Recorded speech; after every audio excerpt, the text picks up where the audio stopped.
Esto es Cabildeo Digital.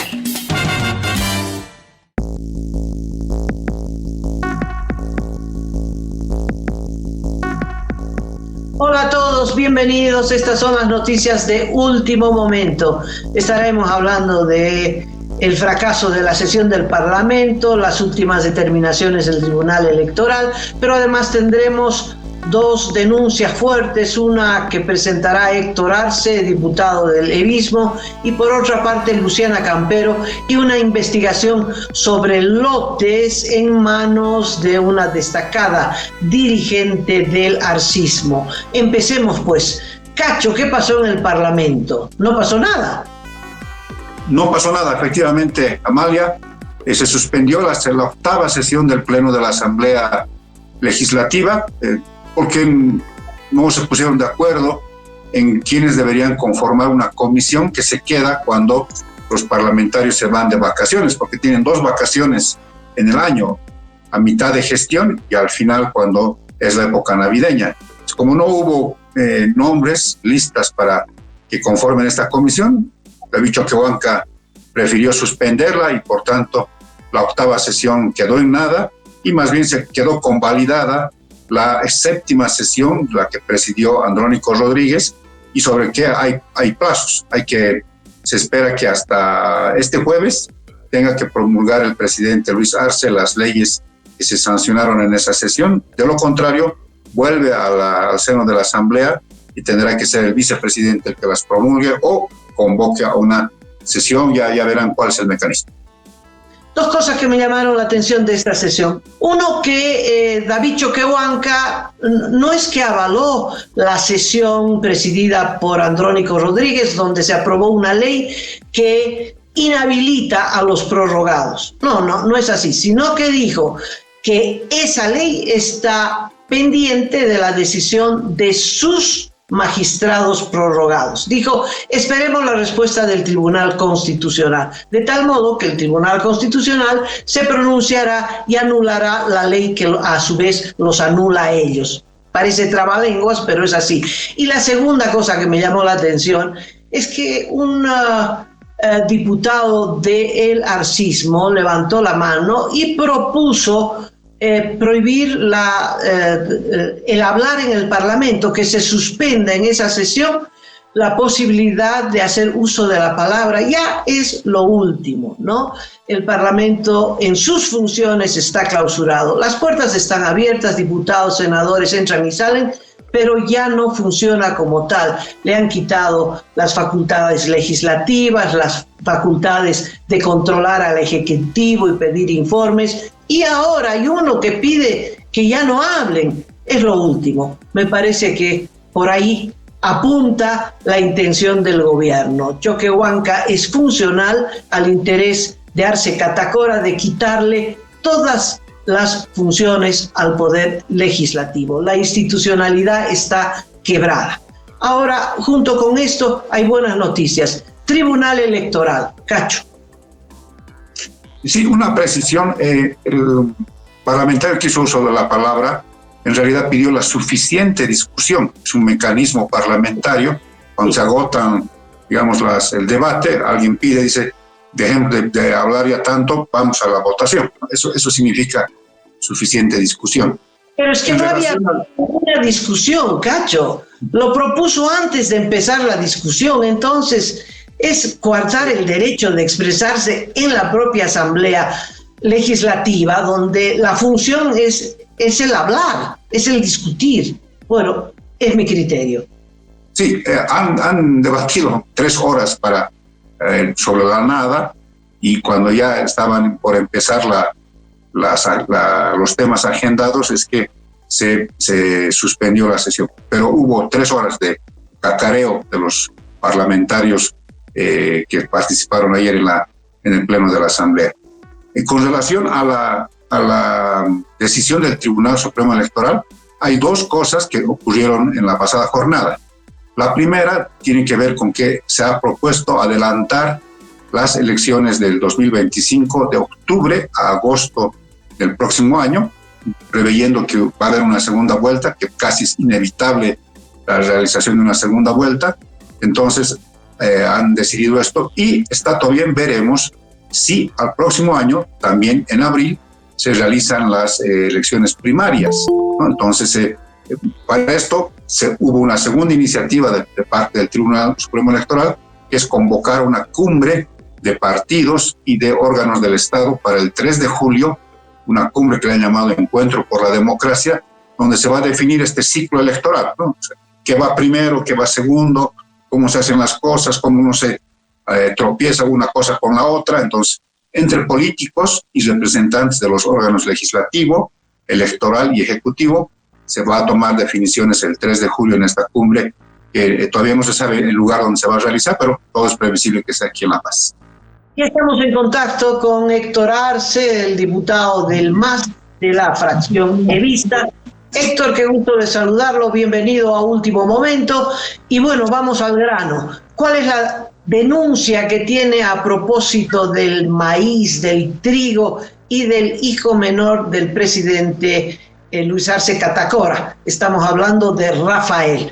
¿De qué se trata, Héctor? Adelante, por favor. Muy buenos días, Amalia, muy buenos días, Cacho, un saludo a toda la audiencia. Yo había recibido a principios de año una serie de denuncias sobre la compra de propiedades por el hijo de Lucho Arce, que se llama Rafael Ernesto Arce Mosqueira.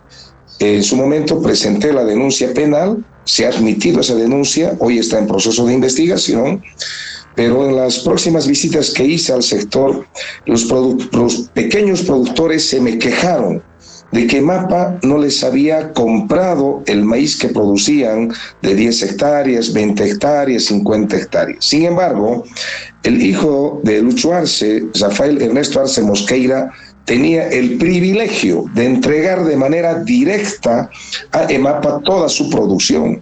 El espíritu con el cual se crea EMAPA es para apoyar, ayudar al pequeño productor, al mediano productor, y no a los grandes productores, porque ellos tienen mercado para exportar, etcétera, etcétera. Entonces, en ese sentido, lamentablemente, una vez revisado el SIGEP, que es un sistema que registra la parte contable de las transacciones, nos llevamos una sorpresa enorme. En total ha entregado parcialmente esta información, porque seguimos procesando, en 23 oportunidades, por los cuales EMAPA canceló a su hijo de Lucho Arce 18.151.151 bolivianos. Más de 18.251.000 bolivianos ha pagado en la gestión 2022 y 2023. O sea, ahora, ¿qué es lo más preocupante y alarmante, Amalia, Cacho? Que el señor Rafael Ernesto Arce Mosqueira solo tiene como 700 hectáreas mecanizada en la propiedad Adán y Eva, es ahí donde cultiva. Y poniendo un rendimiento de 3 toneladas por hectárea, por año podría tener como 2.100 toneladas por hectárea, es decir, de 2 años solamente puede tener como 4.200 toneladas de maíz, pero eso es teniendo una buena producción. Y acá el señor ha vendido más de 20.000 toneladas. Ya, tenemos acá más de 300 hojas, que son las boletas de ingreso a EMAPA. Acá tenemos, ¿no?, toda la información, que siempre hay gente que está en contra de la corrupción.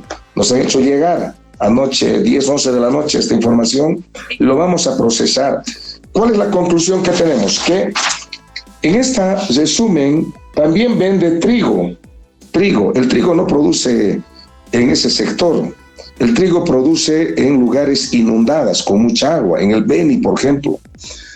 El señor no ha producido o no ha sembrado ni una planta de trigo. Sin embargo, ha vendido trigo en 2 oportunidades. La denuncia que tenemos es que el señor Rafael Ernesto Arce Mosqueira, hijo de Lucho Arce, se ha dedicado también al contrabando. Ha metido maíz y trigo de contrabando de Argentina y ha vendido a EMAPA. Pero además, no solo eso, tenemos los 2 nombres, no lo voy a revelar en este momento, 2 nombres de menonitas con los cuales también ha vendido a EMAPA. o sea, ha utilizado palo blanco, así se llama en términos administrativos, que ya lo tenemos, los dos nombres, lo estamos revisando, investigando. Entonces, Amalia, esto a mí me llena de bronca, de indignación. Cuando la gente está sufriendo, está en una crisis económica, no tiene dólar, no tiene gasolina, no tiene diésel, los productos básicos de la canasta familiar se han incrementado considerablemente y los hijos de Lucho Arce, millonarios. El otro tema, Amalia, su hijo sacó, yo tenía el dato, pero no podía revelar en su momento, sacó un crédito del Banco Ganadero como 22 millones de bolivianos. A sus 25 años. ¿Quién puede tener semejante patrimonio, garantía, una parte para pagar la propiedad que compró de Adán y Eva? O sea, con 2 siembras, Amalia ya ha pagado el crédito. Ya ha pagado. Entonces, millonarios sus hijos. Entonces, eso indigna, Amalia, cómo utilizan el poder para traficar bienes, para uso indebido de influencias y hacer millonarios a los hijos de Lucho Arce. Eso yo no acepto. Concluyo, Amalia. Yo entiendo que el servidor público debe ingresar a una institución para trabajar por el bienestar del pueblo, para cuidar el estómago, el bolsillo del pueblo. El servidor público no puede entrar a una institución con una mentalidad criminal de ir a delinquir o a hacer rico a mi familia, a mi hijo, a mi esposa, a mi entorno familiar, que es lo que está haciendo lamentablemente Lucho Arce. Héctor, una sola pregunta. La presunción del origen del maíz que Rafael Arce le ha vendido a EMAPA es el contrabando, pero también podría ser la producción de los menonitas a los que tú te refieres. Sí, el tema, cada productor que vende, Amalia, tiene este registro. O sea, no tendrían por qué darle a Rafael Ernesto Arce Mosqueira su maíz. Ellos pueden vender de manera directa. Es más, el espíritu de EMAPA, Amalia, es para reducir la intervención del intermediario. No, porque ¿qué hacían antes? Yo, Héctor Arce, me puedo dedicar a copiar maíz y comprar a todos los pequeños productores a, no sé, $100 la tonelada, y luego yo vendo a EMAPA a $150. Te entiendo perfectamente. Entonces no puede ser. El rol de los menonitas que tú has mencionado, ¿para qué servirían? Tú dices son palos blancos. ¿Para qué? ¿Para qué transacción? Seguramente, Amalia, no querían aparecer ya en la lista de EMAPA que él produció tanto, que en algún momento se los iba a investigar. Y eso es lo que han hecho desde el año pasado, medio año y este año. Entonces, ellos no se dieron cuenta que en el SIGEP está todo el sistema con pruebas, Amalia. Entonces, ¿qué vamos a hacer ahora? Lo que va a hacer Héctor Arce, a la primera denuncia que hemos hecho, vamos a ampliar la denuncia ahora por otros delitos penales, por lo que está haciendo y con todas las pruebas contundentes que tenemos acá de las boletas. Pero no solo eso, Amalia. El señor Rafael, hijo de Lucho, ejemplo, hoy entregaba su maíz, mañana o pasado ya le estaban pagando el 100%. Pero otros productores, por ejemplo, de mi región, Pocona, Totora, son zona trigueras, 4, 5, 6 meses no les pagaban el año pasado. Hasta han bloqueado a nuestra gente para que le pague EMAPA. Pero a su hijo de Lucho Arce, máximo 48 horas, ya le pagaban todo el dinero. Entonces, tenemos tanta información ahora que no hay cómo. Este señor, Franklin Flores, debe renunciar, debe irse de esa institución. Es un peligro, una amenaza para la economía del país, de EMAPA y obviamente del bolsillo. Pero no solo es eso, hemos denunciado también el día de ayer, Amalia, siempre el tiempo es corto, el señor Franklin Flores, a una empresa que se llama Empresa Unipersonal Veterinario El Chaqueñito, le contrata para siembra de maíz. EMAPA se mete a sembrar maíz, pero todo es pérdida, por 2.879.000 bolivianos. No han cosechado, Amalia, ni un gramo de maíz, ni uno. El 100% se perdió. ¿Pero qué hace Franklin Flores, deberías rescindirle el contrato porque la empresa no hizo el trabajo y además iniciar un proceso penal por incumplimiento de deberes. Pero no, le pagan el 100% por todo el monto, que origina un daño económico de más de 6 millones de bolivianos. Más la denuncia en Guaray, esto es en San Borja Beni. La primera denuncia que hice fue en Guarayos, en Santa Cruz. 9 millones de pérdida. En total, en 2 siembras que se metieron, perdieron más de 15 millones de bolivianos, Amalia. Este es el desastre que está ocasionando el señor Franklin Flores en EMAPA, que en los próximos días lo vamos a desenmascarar a este sujeto, Amalia. Héctor, te agradezco mucho. Una consulta de mi parte, Héctor, es muy importante lo que acabas de mencionar acá en el programa, y has señalado que ya está la investigación en curso y que vas a solicitar la ampliación de la investigación por otros delitos. ¿Ha habido alguna acción de parte de la Fiscalía? ¿Ha convocado a declarar al señor Rafael Arce Mosqueira, a la gente de EMAPA? ¿Qué actuaciones ha tenido ya la Fiscalía? En la primera denuncia que hicimos, Amalia, de Guarayos, la siembra de 700 hectáreas, donde pierden 9 millones, lo ha desestimado con pruebas contundentes. ¿Sabe por qué? Porque la asesora legal de EMAPA, doctora Rosy Ros, se ha ido a reunir con el fiscal departamental, fiscal asignado al caso, para cesar. Pero es más, ahí me dicen, ahí ha cosido plata. Pero ahora nuevamente vamos a denunciar. Entonces vamos a seguir en esto. Sabemos que tienen el poder absoluto para controlar estos hechos y vamos a continuar. Lamentablemente, ahorita, ¿qué está haciendo la Fiscalía en el caso de Hijo de Lucho? Eso ha sido admitido. Están haciendo requerimientos. ¿Cuánto de plata movió de la ASFI, de la UIF, de los bancos, etcétera, etcétera? Están haciendo requerimientos en este momento que yo pienso es un poco para disimular, porque yo no confío, ya no creo ya, pero sin embargo está en curso y seguramente mañana, como el caso del ABC, van a decir no hay suficientes indicios, por tanto se cesa, se archiva el caso. Eso podrán hacer, Amalia, Cacho, podrán cesar casos. Lo que nunca van a poder hacer es sacar el veredicto que hoy tiene el pueblo boliviano de que Lucho Arce está haciendo millonario a sus hijos porque él es presidente. Eso no van a poder sacar ese veredicto de la mente del pueblo boliviano. Sí, después con el tiempo, en otros momentos se reabre la investigación, ¿no? Lo importante es acumular la prueba, Héctor.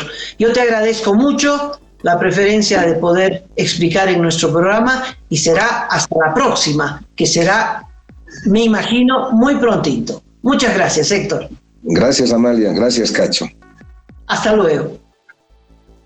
Increíble, Amalia. O sea, estamos hablando de contrabando, lo que supondría que esos volúmenes que ha mencionado el diputado Héctor Arce, que son más de 20.000 hectáreas, más de 20.000 toneladas, de cereales, tienen que recorrer por alguna parte del país, desde la frontera de Argentina hasta los silos, me imagino, de EMAPA. Grave lo que ha dicho. Sí, es materia de investigación. Es obvio que lo que está en juego no solo es el hijo del presidente, es el presidente. De tal modo que es poco probable que esto se pueda investigar y menos juzgar. Pero siempre el tiempo lo dirá, ¿no? Hay que tener paciencia en estos asuntos políticos. Bueno, vamos a otro tema, Cacho. Dentro de unos minutos tendremos otra invitada y otra denuncia también muy pesada. Pero aprovechemos este espacio porque ha ocurrido algo muy grave en el Ecuador. Cacho, tú tienes los detalles. Amalia, amigos, la pasada jornada, este martes, el gobierno ecuatoriano ha anunciado la elevación hasta cerca del 11% de la gasolina que se consume en ese país. Es prácticamente el anuncio de un gasolinazo, sobre todo sobre la variedad de la gasolina extra, que es la que más se consume en Ecuador, porque allá se venden por galones, no se venden por litros, y va a sufrir un incremento de hasta el 11%.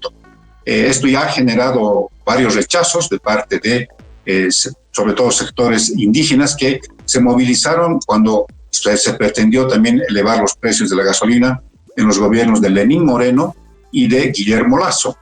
Pero el gobierno, para atenuar esto, ha lanzado un mecanismo de compensación. Van a entregarles unos bonos de compensación a los taxistas, a transportistas en general, que consumen este tipo de gasolina extra. Entonces les van a mandar una cantidad de dinero a sus cuentas bancarias, de tal manera que con eso baje un poco el costo para ellos de la adquisición de la gasolina.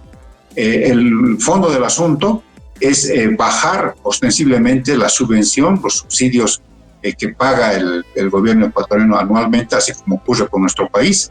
Anualmente pagan una cantidad enorme de plata para subvencionar la venta de gasolina y de combustibles en Ecuador, y es parte de un acuerdo para la obtención de un crédito millonario con el Fondo Monetario Internacional. Es muy interesante porque hay que aprender. Definitivamente los subsidios hunden cualquier economía, y eso es lo que está pasando en nuestro país. Es interesante el mecanismo de compensar al transporte público para que el transporte público no suba los pasajes, que es el temor que hay frente a cualquier gasolinazo.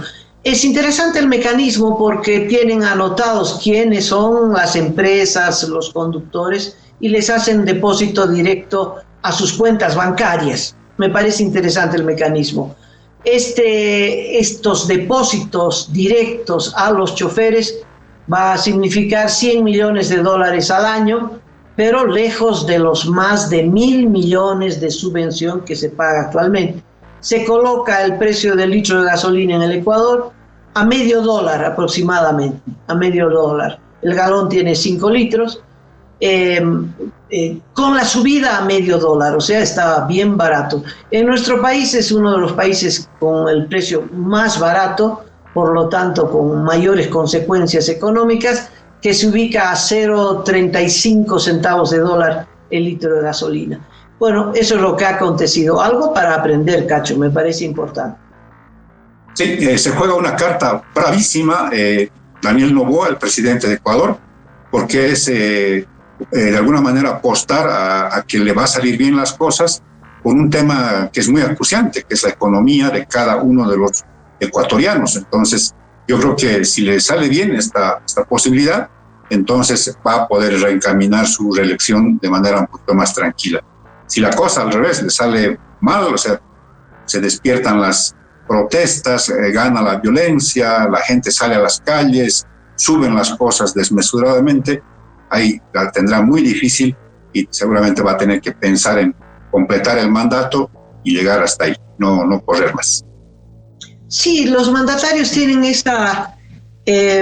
esos dos caminos para adoptar. Uno, o hacen lo que tienen que hacer, como en este caso reducir las subvenciones a la gasolina, o pensar en la reelección y por lo tanto no hacer lo que se tiene que hacer y hundir al país en mayor crisis. Pero a veces, Cacho, cuando se toman estas medidas duras y como tú dices, salen bien a pesar del costo social, etcétera, la gente más bien premia a quienes han tomado con coraje estas medidas. Me recuerdo a Paz Estenssoro, ¿no? Y a Sánchez de Lozada, que era su ministro de Planeamiento, con el 21060, que fue terrible. Y bueno, en la próxima elección el pueblo eligió al ministro de Planeamiento de entonces, que era Sánchez de Lozada. Y con el caso Milei, me parece que va por ese mismo camino. Veremos qué pasa. Bueno, vamos a otro tema. Sí, estábamos comentando lo del calendario electoral que prácticamente se está por definir en esta cumbre que se ha convocado para el 3 de julio. No ha habido en este momento rechazos de ninguno de los partidos, más bien todos creo que están con la expectativa de que este encuentro se realice el próximo 3 de julio, se lleguen a algunos consensos básicos para establecer este nuevo ciclo electoral Lo único que quedaría pendiente, Amalia, amigos, es si las elecciones judiciales se tendrían que realizar este año, porque si esto va al siguiente año, va a entorpecer todo y va de alguna manera a desbaratar cualquier tipo de acuerdo que se vaya a establecer en el ámbito del Tribunal Supremo Electoral. También está en discusión en el marco de este consenso, que es una muy buena idea del Tribunal Electoral, realmente se reivindica. Hassen Teufel me parece que se reivindica al promover un diálogo, ¿no? Al buscar un consenso. Eso faltaba hace mucho. Y en los temas a discutir está la posible eliminación de las elecciones primarias en cada partido, que es una elección inútil, es una elección que gasta plata, pero sobre todo tiempo. Si habrían esas elecciones primarias, no habrían judiciales, o si habrían judiciales, cosa que se espera que se pueda hacer en octubre, noviembre de este año, pues no habrán las primarias. Y esto me lleva a la propuesta de Comunidad Ciudadana y a la entrevista que le hemos hecho a Carlos Mesa, que estará ya a disposición de ustedes en el canal YouTube muy prontito. Carlos Mesa propone reemplazar estas elecciones primarias internas solo para militantes de los partidos con unas elecciones primarias abiertas para que la ciudadanía en general participe en la elección de los candidatos. La entrevista a Carlos Mesa es muy interesante a propósito de la unidad y de la unidad en busca de un candidato, pero que el que elija sea el elector, el votante. Yo creo que es una entrevista que aporta a la discusión sobre este tema, que es el tema que nos ha venido preocupando en todas estas entrevistas. Pero Carlos Mesa señala y dice, es muy prematuro, no nos apuremos. O sea, él no está apurado ni para impulsar el cambio de ley, hacer una ley para que las elecciones primarias sean abiertas y simultáneas en todos los partidos como en la Argentina. No está apurado, porque dice falta todavía mucho tiempo. Bueno, el Tribunal Electoral ha acortado un poquito los tiempos, ¿no, Cacho? Pero es cuestión de un mes, en fin. Yo creo que Mesa está equivocado. Yo creo que al revés, hay que apurarse. Al revés, lo que falta es tiempo. Bueno, como sucede en la política, Amalia, siempre se dicen, por culpa de los medios y los periodistas se ha electoralizado el país. Pero oficialmente ya el Tribunal Supremo Electoral, con las convocatorias a la cumbre, adelantando ya las elecciones, ya ha oficializado que estamos en un ambiente preelectoral todos los bolivianos. Y mientras esto ocurre, por ejemplo, Manfred Reyes Villa se ha estado reuniendo con disidentes de Comunidad Ciudadana, de Creemos. Carlos Mesa confiesa en la entrevista que le hemos hecho con Maggie Talavera que también está en negociaciones, en contactos, en reuniones con otros liderazgos políticos. A su vez, Agustín Zambrana y otros sectores de la derecha ya se han juntado, ya están armando una especie de bloque de derecha en el país. Bueno, nos dicen que somos los que hemos desatado la electoralización del país, pero ellos están haciendo su parte, así que por ese lado estamos tranquilos. Un detalle, Amalia, es que en el año 2020, en las elecciones de 2020, no hubo primarias. Hubo muy poquito tiempo como para que se haga la elección de ese año, después del fraude electoral, de la anulación de las elecciones del 2019. Entonces, se aprobó una ley que la mandó en ese momento la presidenta Yanine Áñez y la promulgó la señora Eva Copa, actual alcaldesa de La Paz, y dijeron no hay tiempo, así que no va a haber primarias, así que ya existe un antecedente de que se puede realizar una elección nacional sin necesariamente convocar a primarias. Bueno, vamos a cambiar de tema. Tenemos otra entrevistada, otra invitada, Luciana Campero, diputada por Comunidad Ciudadana, representante de Tarija. Vamos a darle la bienvenida. Luciana ha hecho en las últimas horas una investigación que ha dado a conocer por la cual una importante dirigente de el MAS resulta concentrar más de un centenar de propiedades en su poder. Luciana, bienvenida, qué alegría tenerte con nosotros. Muy buenos días, Amalia, Cacho, muchísimas gracias por permitirme estar en este espacio, último momento.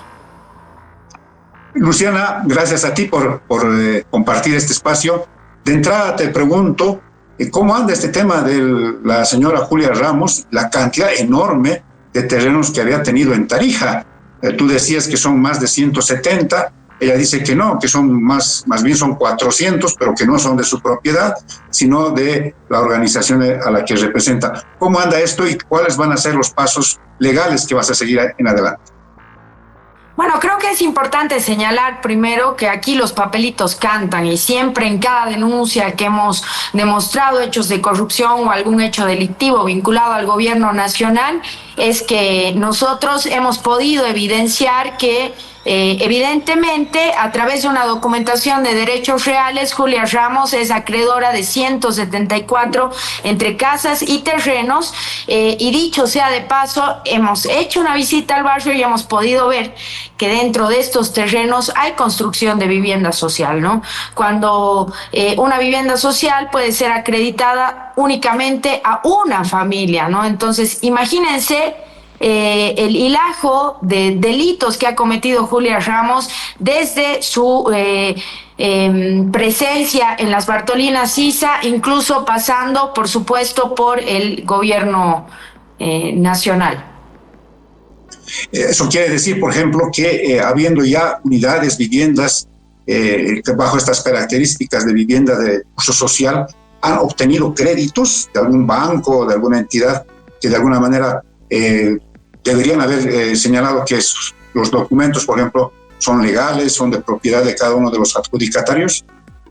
Mire, para construir una vivienda social lo único que tienes que hacer es cumplir una serie de requisitos. El gobierno te dota de todo el material, es decir, ladrillo, cemento, yeso, y en muchos casos incluso te dan una empresa constructora para que te arme toda la vivienda social. Entonces, repito, es raro que ella, siendo titular de más de 174 terrenos, haya podido gestionar la construcción de viviendas sociales a su nombre. Eso es un delito. Otro de los delitos con los cuales nos hemos chocado es que ha existido una compra fraudulenta en 2008 cuando ella adquiere más de 25 hectáreas para, por supuesto, luego lotear, que es una palabra muy conocida en nuestro país, y beneficiarse económicamente de la gente más humilde, que ha estado pagando desde el 2010 hasta el 2014 una cuota para poderse hacer de su terreno, que hasta el día de hoy, después de haber pagado en su totalidad, no goza con la titularidad del mismo.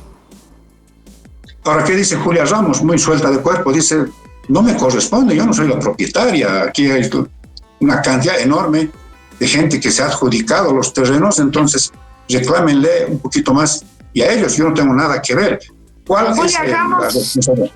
Julia Ramos dice que tiene un lote, pero se ha olvidado decir que tiene 174 casas, y dentro de este mismo barrio, que es en la zona norte, en el distrito 7 de Tarija, también tienen terrenos o titularidad de terrenos la señora Rocío López, que ha sido directora del Fondo Indígena, la esposa del ex gobernador Lino Condori Aramayo, Berta Aramayo, dirigente de las Bartolinas Sisa, y la señora Patricia Hermosa, que es actualmente directora del CEGIP. Entonces, han vuelto a este barrio, esta ilusión de la gente humilde, creo yo, un negociado, ¿no? Del movimiento al socialismo. Lo que ocurre con Julia se repite con todos los líderes sindicales. Esos líderes sindicales chupasangres del Estado que se han aventajado no solo de así movilizar gente con la ilusión de esta propiedad privada, sino también se han beneficiado económicamente. Julia Ramos no es la única, por supuesto, que ha operado así en el país, y por eso nosotros en nuestras redes sociales he hecho conocer mi número de celular para que la gente que esté viendo y que hasta el día de hoy le ha pagado a un líder sindical para tener su terreno, pero no le da su titularidad, nos pueda denunciar. Aquí vuelvo al inicio.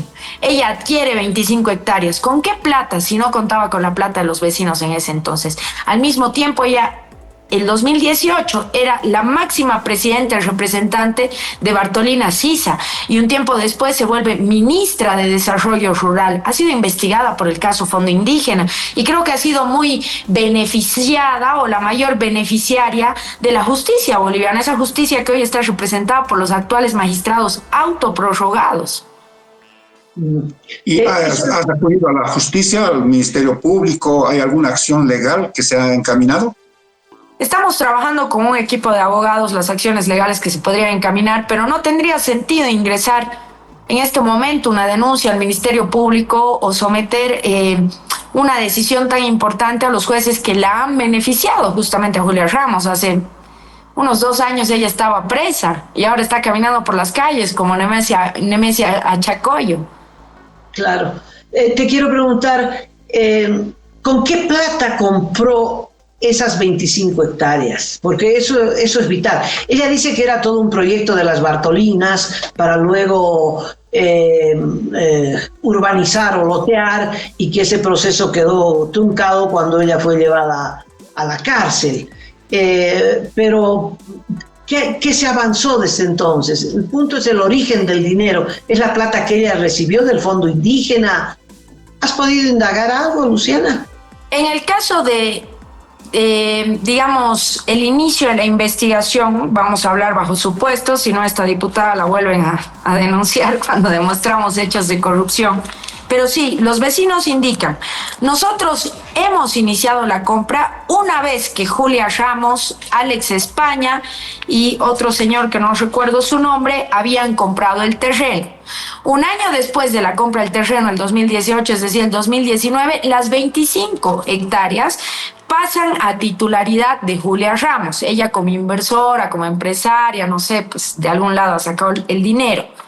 Y el 2018 también se inicia la venta de estos lotes, ¿no? Primero se los divide, se los parcela y cada lote tenía un costo de 8.500 bolivianos, que ha habido gente, por supuesto, que ha ahorrado y ha pagado en su totalidad el 2018, otra gente que ha ido pagando en cuotas. Si esto es para beneficio social, ella no debería haber ganado ni un solo centavo, pero por supuesto que ha ganado. Ahora ella dice: la gente ha decidido que yo ponga todos los terrenos a mi nombre para ir saneando todos los problemas del inmueble o de los inmuebles. Eso es mentira. Aquí yo tengo el acta del que ella se agarra para decir semejante barbaridad en la prensa y la parte específica donde solo hay una vez que se la menciona a Julia Ramos dice: la base decidió que el poder solo se dará a doña Julia Ramos para facilitar la documentación. Aquí no dice, le estamos dando un poder amplio y restricto a Julia Ramos para que ella ponga todos los lotes a su nombre. Y otra cosa que llama la atención y que denuncian los vecinos es que al momento de transferir este lote de 25 hectáreas a, no sé, 426 lotes a nombre de Julia Ramos, hay que pagar un impuesto a la transferencia en derechos reales, hay que pagar un impuesto a la transferencia en la gobernación y hay que pagar un impuesto a la transferencia en la alcaldía. Julia Ramos no pagó ninguno de los 3 impuestos, ni el de la alcaldía, ni el de la gobernación, porque en ese momento teníamos ahí un golpista, como dice el MAS, que era Lino Condori, ni el de derechos reales, porque por supuesto estaba beneficiada por el poder político del movimiento al socialismo. Entonces, creo que a los bolivianos nos tiene que alarmar, nos tiene que indignar, porque ¿quién no sale a trabajar todos los días a las 5 o 6 de la mañana con la esperanza de ir juntando platita para tener un bien inmueble? Y esta señora tiene 174 y se ha aprovechado de la situación de los vecinos. Pero al margen de ellos, ya digamos que Julia transfiere lo que tiene que transferir a los que han pagado. Aquí yo tengo el acta de creación del barrio, ¿ya? Aquí están los verdaderos dueños, incluso de los lotes que siguen a nombre de Julia Ramos. Y en esta misma acta, Julia tiene más de 50 propiedades que sí son de ella, que ella no le tiene que transferir a nadie. Esto es un golpe en la cara a todos los bolivianos pues que hacen el sacrificio el esfuerzo de tratar de mejorar su realidad en plena crisis económica, cuando no tenemos dólares, no hay tomate, no hay miles de insumos para la canasta familiar. Viene Julia Ramos a alardear de la cantidad de inmuebles que ella tiene, pero sobre todo a alardear de la impunidad que gozan los medios de comunicación. Eso es, precisamente yo creo que eso es impunidad, porque Julia Ramos, antes del gobierno del MAS, era una humilde campesina, ¿no? Gracias a las Bartolinas y al poder del MAS, ella se hace de una fortuna en el fondo indígena, una fortuna que no ha devuelto. Y luego el uso del poder para beneficiarse de esta cantidad inmensa de lotes y de la impunidad. Creo que eso es lo que queda claro de tu denuncia. Bueno, Luciana, mil gracias por tu participación y por hacernos entender este otro caso de corrupción. Muchas gracias. Muchísimas gracias, Amalia, Cacho, a Cabildeo igual. Siempre estoy muy contenta de estar en este espacio que toma realmente con importancia las denuncias que hacemos, que no se calla y que no le tiene miedo a este Estado que poco a poco está avanzando hacia una dictadura firme. Yo creo que ya estamos en dictadura, muchos diferirán, pero creo que esto es lo que hay que mostrarle a la ciudadanía y cómo se aprovechan de nosotros. Gracias. Chao, Luciana, hasta pronto. Suerte, Luciana, suerte. Bueno, Amalia, hemos tenido 2 entrevistas sobre 2 temas de aparente corrupción, escandalosos, por decirlo menos. Vamos a estar atentos porque aquí en La Paz también las cosas no están bien. Se ha librado en las últimas horas de parte de una fiscal una orden de aprehensión contra el señor Hugo Lora, padre de Harold Lora, el gerente encarcelado de las Loritas. La cosa está complicándose, Amalia.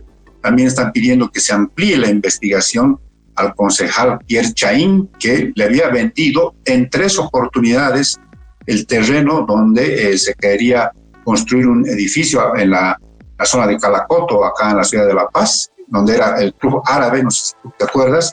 Se dice que en 3 oportunidades, con documentos falsificados, se le vendió este predio al señor Lora. Así que mientras la cosa está complicada en términos económicos para el conjunto de los bolivianos, hay personas que están haciendo grandes negocios con maíz, con trigo, con terrenos y con edificios que no funcionan. Sí, y el Club Árabe tiene una demanda particular porque Chaín les vendió su propiedad a espaldas de los socios. Es muy grave, ¿no? Es muy grave. Bueno, y en la alcaldía hay otros problemas, Cacho. Sí, se ha informado hace algunas horas que también Harold Lora había puesto una alta autoridad de la alcaldía. Ni bien asumió el cargo el alcalde Iván Arias, 2 días después posesionó a un señor empleado de don Harold Lora como secretario municipal de gestión de riesgos, una área muy complicada, muy delicada, y lo puso ahí seguramente pagando la factura por el apoyo en la campaña electoral. Seguramente esto también va a ser investigado, es parte de toda esta tramoya, de todo lo que se ha armado en relación a la relación entre el alcalde actual, las Loritas, Harold Lora y todas estas irregularidades con los edificios que ya todos conocemos. Sí, este vínculo entre empresas estatales y empresas particulares para hacer negociados, contratos, etcétera. Y terminamos con esta otra. Hace poquito, Yacimientos ha inaugurado una oficina de yacimientos en Washington. Y resulta que contrata como personal, como ejecutivo de esa empresa YPFB Washington a un ex ejecutivo de Vitol. Vitol es uno de los clientes de Yacimientos.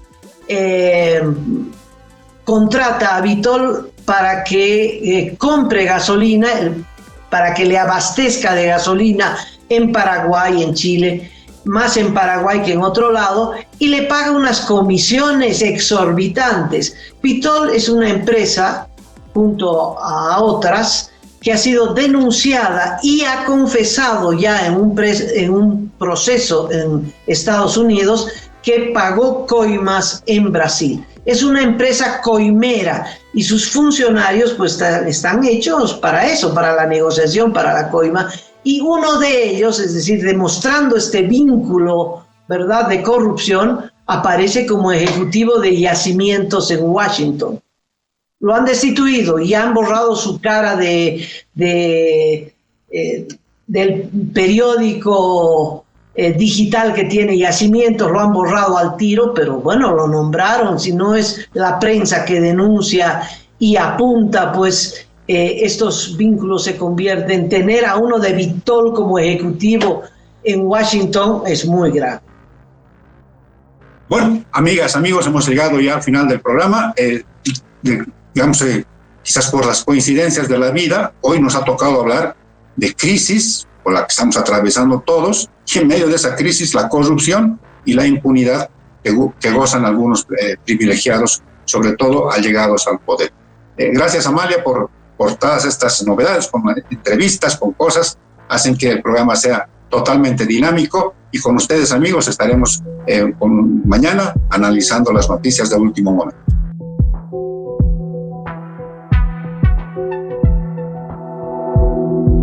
Aporta a Cabildeo Digital y apoya al periodismo independiente.